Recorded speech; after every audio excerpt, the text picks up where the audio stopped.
The annual Holyoke St. Patrick's Parade would not be complete without the Grand Colleen and her court waving from their float as they make their way through the streets of the Paper City. This year's Colleen has an impressive resume of accomplishments, an Irish heritage that traces back to the counties of Cork, Sligo, and Mayo, and has been 100% educated in Catholic schools in the Diocese of Springfield from preschool through college.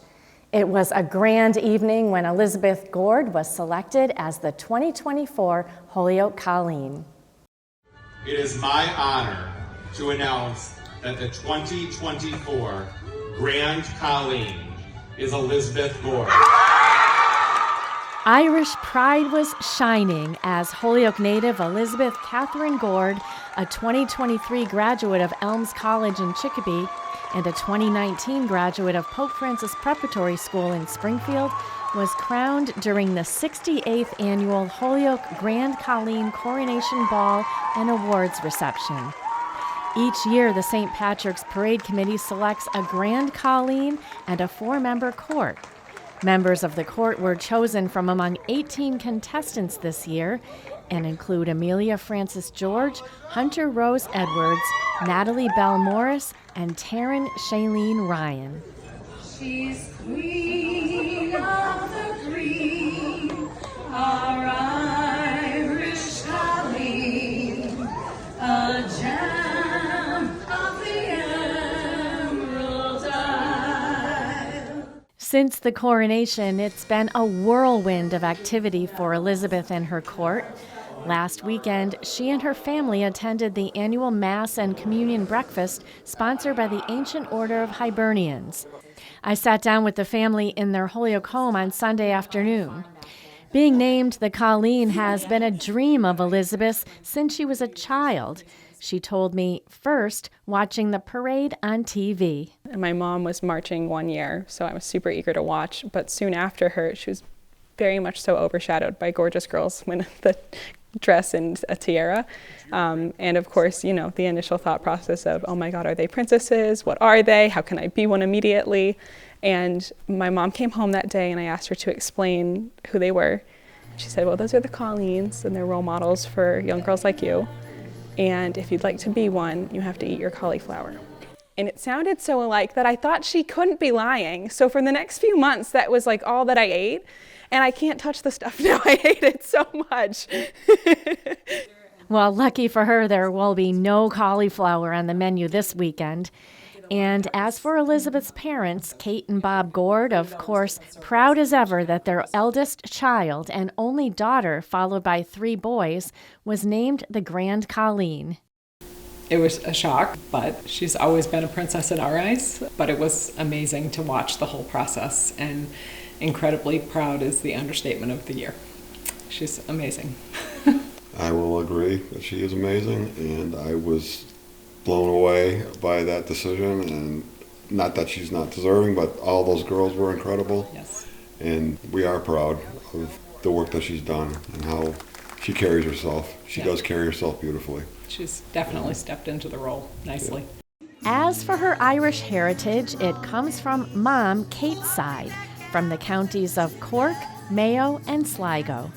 And the Gords are equally proud of the fact that all of their children have received a Catholic school education, with Elizabeth beginning hers at Mater Dolorosa Preschool and going right through to Pope Francis Prep and then on to the Elms, where she graduated last May with a bachelor's degree in English and a concentration in writing.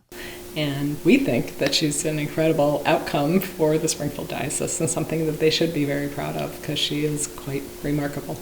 Throughout her college career, Elizabeth was the co-editor-in-chief and writer for the Bloom Literary Magazine. She also had an internship with the Elms Alumni Magazine and pioneered a 2-week poetry and prose writing workshop at the Care Center in Holyoke. She also worked with Sister Jane Morrissey at Homework House in Holyoke and is currently directing a play written by Sister Jane. It's all about the history of the Sisters of St. Joseph. Sister Jane has become her role model. Sister Jane, for the way that she's turned my world upside down by her love, to get to come home and tell my mom, I met a sister and she's been arrested like 8 times, but like in the name of good. She is an incredible lady, and she breaks every single stereotype that you may have set for a nun in the most wonderful way. I told her one day how I felt so connected to my faith by learning about the faith of other people, and she just welled up with tears, and she was like, that's the most wonderful thing I've ever heard. And I knew right then that I was in the right place with the right people. Elizabeth's commitment to service extended beyond academia. In January 2023, she volunteered to rebuild homes with the St. Bernard Project in Puerto Rico. And in March of the same year, she traveled to El Paso, Texas for a service trip where she cooked and cleaned in a refugee shelter, gaining firsthand knowledge of the border crisis. Both parents agreeing that providing this opportunity for their children to receive a Catholic education was very important. It just gives you a real worldview of what your place is in the world and what you should be trying to do to leave the world a better place. And especially in these times, I feel that that is very, very important, that you think of others as what, even more so than you think of yourself. Yeah, it teaches them to give back to society as well. That's our role, to be the hands and feet of Jesus. Words echoed by Elizabeth.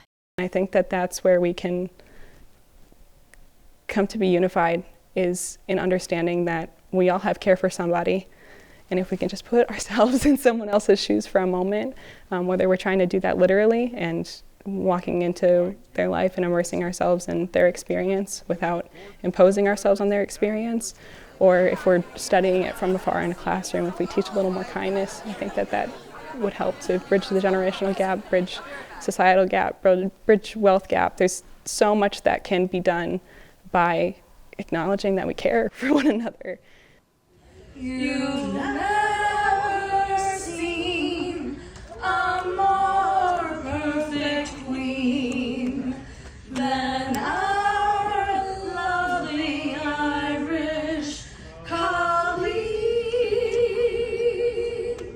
Than our lovely Irish Colleen.